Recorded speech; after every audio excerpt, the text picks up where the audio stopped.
সুপ্রিয় দর্শক, স্বাগত জানাচ্ছি।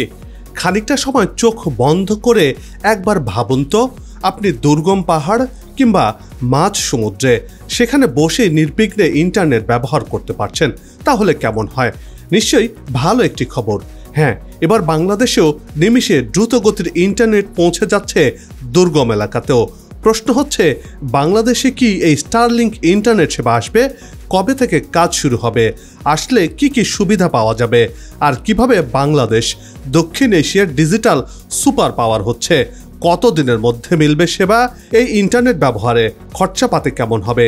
এসব প্রশ্নের উত্তর সহ বাংলাদেশের স্টারলিংকের আদ্যপান্ত নিয়ে সাজিয়েছি এবারের পর্বটি। বিস্তারিত জানতে পুরো ভিডিওটি দেখুন।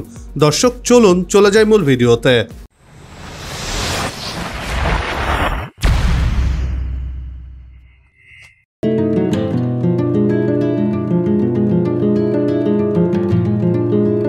সর্বশেষ আদমশুমারি অনুযায়ী বাংলাদেশের জনসংখ্যা ছিল ১৬,৯৮,২৮,৯১১ জন। তবে গেল ২ বছরে দেশের জনসংখ্যা আরও বেড়েছে। বিপুল সংখ্যক এই জনসংখ্যার মধ্যে বর্তমানে ৭০% বা ২/৩ বেশি পরিবার অন্তত একটি স্মার্টফোন ব্যবহার করে থাকেন। আসার কথা হলো, দেশে স্মার্টফোনের ব্যবহার দিনকে দিন বাড়ছে। তবে স্মার্টফোন থাকলেও নানা কারণে অনেকে ইন্টারনেট ব্যবহার করেন না, আবার অনেকের কাছে ইন্টারনেট সেবা পৌঁছায়নি। সব মিলিয়ে দেশের প্রায় অর্ধেক পরিবার এখনও সরাসরি ইন্টারনেট সেবার বাইরে।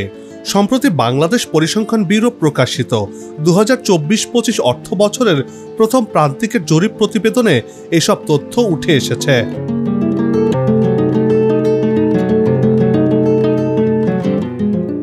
বিবিএসের জরিপের তথ্য বলছে, শহর গ্রাম নির্বিশেষে খানা পর্যায়ে ইন্টারনেট ব্যবহারের হার ৫০.৪%। ইন্টারনেট ব্যবহারে শহরের চেয়ে গ্রামের মানুষ পিছিয়ে। শহরের ৬০% মানুষ ইন্টারনেট ব্যবহার করে থাকেন, গ্রামে এ হার ৪৬%। অন্যদিকে ব্যক্তি পর্যায়ে ইন্টারনেট ব্যবহারের হার আরও কম। শহর গ্রাম নির্বিশেষে এ হার প্রায় ৪৬%। এর মধ্যে শহরে প্রায় ৭১%, গ্রামে এ হার মাত্র ৩৬.৫%। তবে দেশে প্রতি বছরই ইন্টারনেট ব্যবহারের হার বাড়ছে।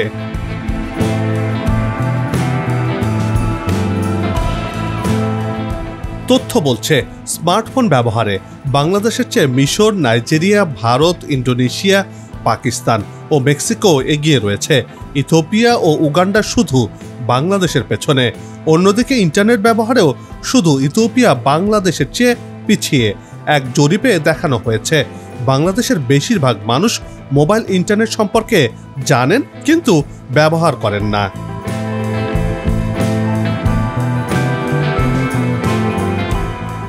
মোবাইল ইন্টারনেট ব্যবহারের ক্ষেত্রে বাংলাদেশের শহর ও গ্রামের মানুষের কাছে বড় বাধা হচ্ছে পড়ালেখা আর ডিজিটাল দক্ষতার অভাব। অন্য এক জরিপে দেখা গেছে, কথা বলা, ভিডিও দেখা ইন্টারনেটের ব্যবহার বেশি। সেই সাথে ভিডিও কল ও অনলাইন ভিডিও দেখতে মোবাইল ইন্টারনেটের ব্যবহার সবচেয়ে বেশি, যা ৯৩% হয়ে থাকে বাংলাদেশে।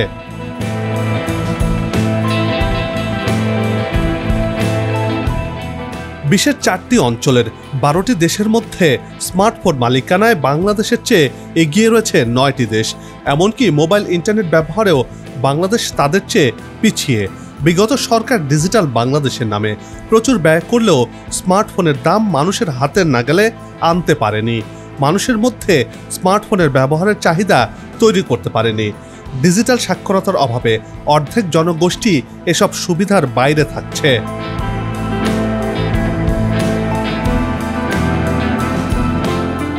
তবে এবার দিন বদলাতে চলেছে। সরকার পরিবর্তনের পর সকল ক্ষেত্রে আশার আলো দেখা দিয়েছে বলে মনে করছেন এদেশের মানুষজন। সেই আলোকে বাংলাদেশকে আরও আধুনিক করে গড়ে তোলার লক্ষ্য নিয়ে এগিয়ে যাচ্ছে অন্তর্বর্তী সরকার। প্রধান উপদেষ্টা নোবেল লরিয়েট অধ্যাপক ডক্টর মোহাম্মদ ইউনূসের হাত ধরে বাংলাদেশ দক্ষিণ এশিয়ার ডিজিটাল সুপার পাওয়ার হওয়ার পথে এগিয়ে যাচ্ছে। এবার এমন এক অবিশ্বাস্য প্রযুক্তি আসছে যা বদলে দেবে দক্ষিণ এশিয়ার ভবিষ্যৎ, এমনকি সেই ভবিষ্যতের নেতৃত্ব দেবে বাংলাদেশ।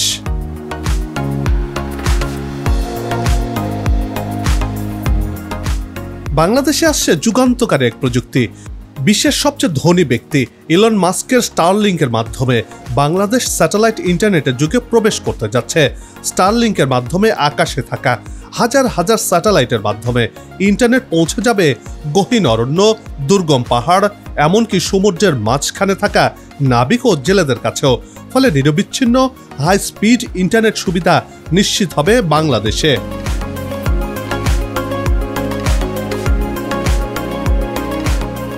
এই স্যাটেলাইট ইন্টারনেটের মাধ্যমে দক্ষিণ এশিয়ার ডিজিটাল হাব হিসেবে বাংলাদেশ আত্মপ্রকাশ করতে যাচ্ছে। বর্তমানে ভারতের 7 সিস্টার্স অঞ্চলে এখনও 2G ইন্টারনেট চালু থাকলেও বাংলাদেশ 5G ইন্টারনেট সেবা পৌঁছে দিতে পারে সেখানে। মিয়ানমারের সংঘাত ও দুর্যোগে ইন্টারনেট সংযোগ বাধাগ্রস্ত হলেও বাংলাদেশের স্যাটেলাইট ইন্টারনেট সে সমস্যা দূর করতে পারে। নেপাল ও ভুটানের পাহাড়ি অঞ্চলেও আকাশপথে ইন্টারনেট সংযোগ নিশ্চিত করা সম্ভব হবে। আর এর মাধ্যমে গোটা দক্ষিণ এশিয়াতে নেতৃত্ব দিতে যাচ্ছে বাংলাদেশ।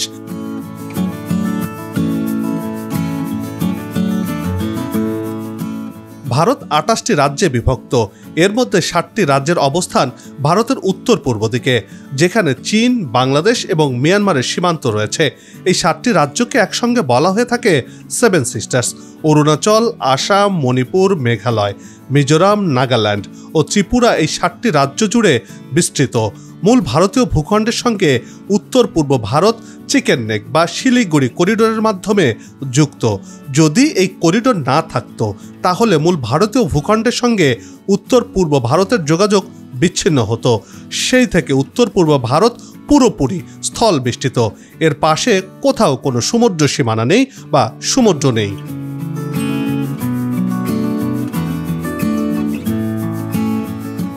অন্যদিকে নেপাল ও ভুটানেও কোনো সমুদ্র নেই, যার কারণে এসব দেশের দুর্গম এলাকা যোগাযোগের ক্ষেত্রে পিছিয়ে রয়েছে, বিশেষ করে আধুনিক যুগের প্রযুক্তিগত দিক থেকে। এবার সেসব জায়গাতেও প্রযুক্তির ছোঁয়া পৌঁছে দিতে চাইছে স্টারলিংক।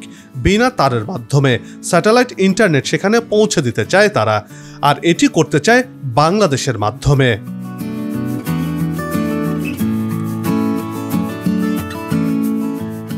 বাংলাদেশের ভৌগোলিক অবস্থানকে কাজে লাগিয়ে ভারতের 7 সিস্টার্স সহ নেপাল, ভুটানে স্যাটেলাইট ইন্টারনেট সেবা পৌঁছে দিতে চায় স্টারলিংক।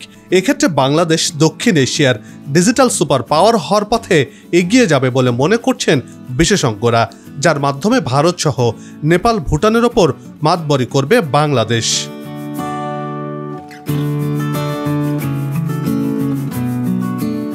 প্রযুক্তিগত বিপ্লব যা বদলে দিতে পারে বিশ্বের ইন্টারনেট ব্যবস্থা।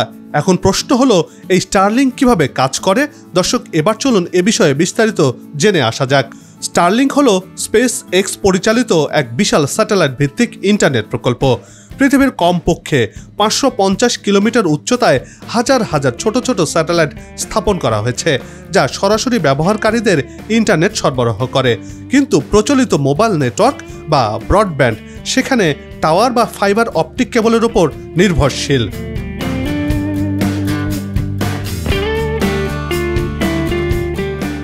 আর স্টারলিংক শুধু একটি ছোট ডিশ এন্টেনা ব্যবহার করে মহাকাশ থেকে ইন্টারনেট নেয়। এর ফলে দুর্গম পাহাড়, গভীর সমুদ্র কিংবা প্রত্যন্ত গ্রাম যেখানে ইন্টারনেট পৌঁছানো কঠিন, সেখানেও উচ্চ গতির ইন্টারনেট সেবা পাওয়া সম্ভব হবে। স্টারলিংকের সবচেয়ে বড় সুবিধা হলো কম ট্যালেন্সি। সাধারণ স্যাটেলাইট ইন্টারনেট যেখানে 600 মিলি সেকেন্ডে বা তার বেশি ট্যালেন্সি দেয়, সেখানে স্টারলিংক 20 থেকে 40 মিলি সেকেন্ড পর্যন্ত কমিয়ে আনতে পারে।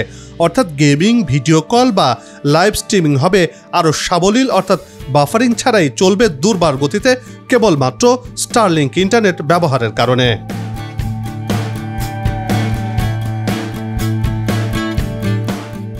স্টারলিংক এরই মধ্যে 70টিরও বেশি দেশে চালু রয়েছে। বাংলাদেশেও এই সেবা চালু হওয়ার দ্বার প্রান্তে। বাংলাদেশের বর্তমান সরকারের সাথে এ নিয়ে ইলন মাস্কের আলোচনাও চলছে। ইলন মাস্ক ও ডক্টর মোহাম্মদ ইউনূসের টুইটারে এ বিষয়ের অগ্রগতির আভাস মিলেছে। বিশ্বব্যাপী ইন্টারনেট বিপ্লব ঘটাতে চায় স্টারলিংক। বাংলাদেশে যদি এটি আসে তাহলে প্রযুক্তির উন্নয়নের দিগন্ত উন্মোচিত হবে, যার মাধ্যমে বদলে যাবে ইন্টারনেটের ধারণা।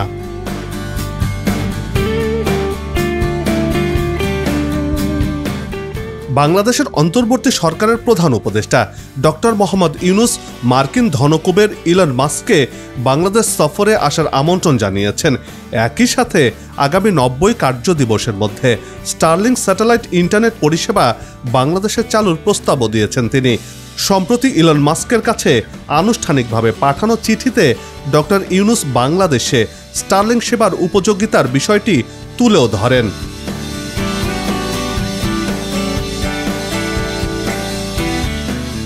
আলাদা করে বাংলাদেশের তরুণ উদ্যোক্তা, পল্লী সম্প্রদায় ও সুবিধাবঞ্চিত জনগোষ্ঠীর কথা তুলে ধরে চিঠিতে ডক্টর ইউনুস জানান, স্টারলিংকের সংযোগকে বাংলাদেশের অবকাঠামোর সঙ্গে সমন্বিত করা হলে এর প্রভাব রূপান্তরমূলক হবে।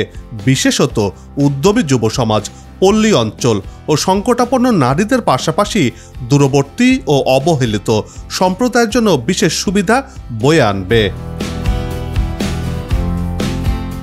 যুক্তরাষ্ট্রের টেলিকম জায়ান্ট স্টারলিংকের সাথে চুক্তিবদ্ধ হয়েছে বাংলাদেশি বেশ কয়েকটি প্রতিষ্ঠান। এর মাধ্যমে তারা গ্রাউন্ড আর্থ স্টেশন স্থাপনে স্টারলিংকে সহায়তা দেবে। শনিবার প্রধান উপদেষ্টার প্রেস উইং থেকে জানানো হয়, বর্তমানে স্টারলিংকের একটি প্রতিনিধি দল বাংলাদেশ সফরে রয়েছে এবং এই সফরের অংশ হিসেবে বাংলাদেশি বিভিন্ন প্রতিষ্ঠানের সাথে তারা চুক্তি সই করেছে।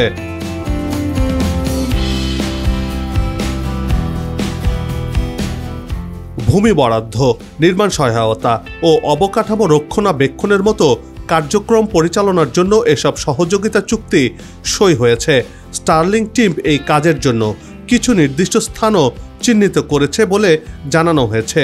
এর আগে 90 কার্য দিবসের মধ্যে বাংলাদেশে স্টারলিংক চালুর জন্য প্রয়োজনীয় সব কাজ শেষ করার নির্দেশনা দিয়েছিলেন প্রধান উপদেষ্টা ডক্টর মোহাম্মদ ইউনুস।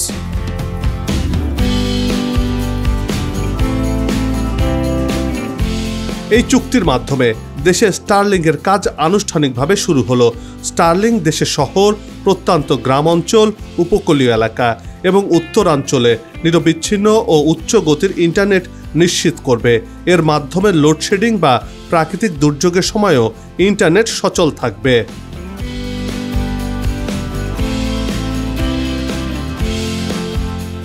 তবে প্রশ্ন উঠছে, স্টারলিংক ব্যবহারে খরচ কেমন হবে? এমন প্রশ্নের উত্তর জানতে তাদের ওয়েবসাইটে খোঁজ নিয়ে জানা গেছে, বাসা বাড়িতে তাদের সেবা নিতে কিছু সরঞ্জাম কিনতে হবে। সেখানে থাকে একটি রিসিভার বা এন্টেনা, কিক স্ট্যান্ড, রাউটার, তার ও বিদ্যুৎ সরবরাহের ব্যবস্থা বা পাওয়ার সাপ্লাই। এটাকে স্টারলিংক কিট বলা হয়, যার মূল্য $349 থেকে $559 বা 43 থেকে 74,000 টাকা পর্যন্ত।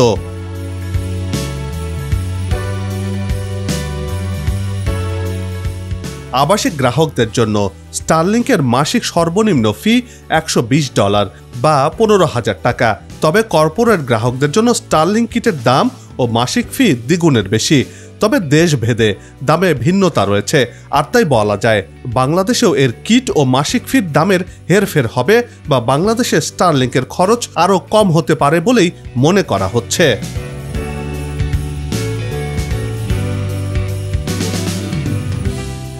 সবাই মিলে গাছ লাগাই, দেশের পরিবেশকে বাঁচাই, আসুক নতুন দিন, লাগু খাওয়া উন্নয়নের পালে, এমন প্রত্যাশা রেখে পর্ব থেকে বিদায় নিচ্ছি। তবে যাবার আগে সে একই অনুরোধ, যেখানে সেখানে ময়লা আবর্জনা ফেলবেন না, পরিবেশের ক্ষতি করবেন না, অযথা হর্ন বাজাবেন না, আপনার দেশে সৌন্দর্য রক্ষায় পোস্টার লাগানো থেকে বিরত থাকুন। যদি চ্যানেলটিতে নতুন হয়ে থাকেন, ভিডিওটি ভালো লাগে, তাহলে চ্যানেলটি সাবস্ক্রাইব করে ভালোবাসায় আবদ্ধ করবেন। ভালো লাগা না লাগার বিষয়টি কমেন্টে লিখে জানাবেন। কি ধরনের ভিডিও দেখতে চান তাও জানানোর অনুরোধ রইল। আগামীতে আবারও দেখা হবে নতুন কোনো খবর আর খবরের বিশ্লেষণ নিয়ে। নিজে ভালো থাকুন, দেশকে ভালো রাখুন আর আমাদের সাথেই থাকুন। ধন্যবাদ।